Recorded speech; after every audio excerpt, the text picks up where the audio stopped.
Welcome! Glad you could all make it out tonight.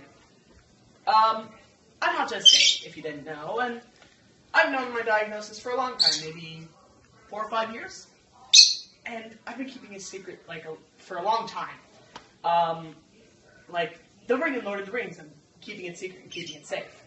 And because I've been keeping it secret and keeping it safe, I've been building up this fantasy in my head, that I'm going to be, I'm going to tell my peers that I'm autistic, and finally they'll see me for who I am, and they'll lift me up on their shoulders, and they'll cheer, Bodhi, Bodhi. And when I finally got to the end, and I finally told them it was all this big, disappointing whoopee cushion.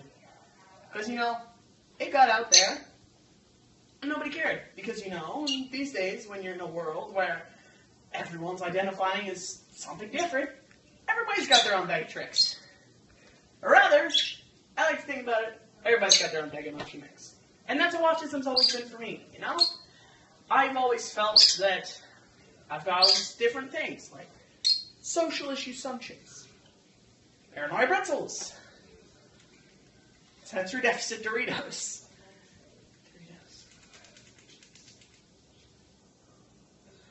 Now, I want Munchie Mix, which is a completely separate issue. Now, if you use your master Sherlock deductive skills, you'll notice that this is a Talons event, and I'm truly gifted. Bravo to you.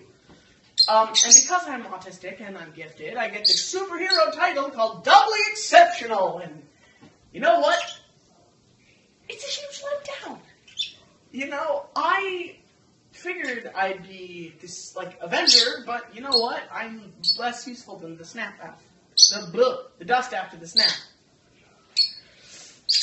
And it's because I get all the downsides of having autism, maybe quarter? Half if I'm being generous. Half of the upsides of being smart.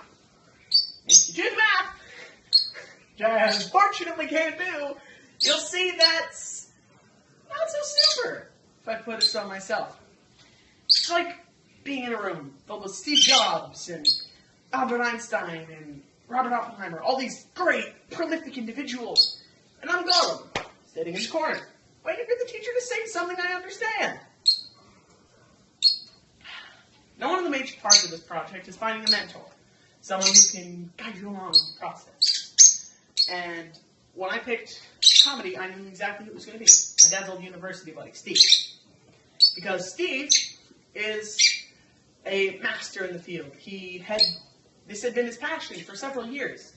And I had already known him. And I knew we could relate to each other because he also has a disability. He is deaf. And when you take his deafness and my doubly exceptional and you multiply them together, you get some sort of weird quadratic equation, all of numbers that, I'm not even going to try to do that math. I already know I can't do it. Thank you so much. You guys have been a great audience.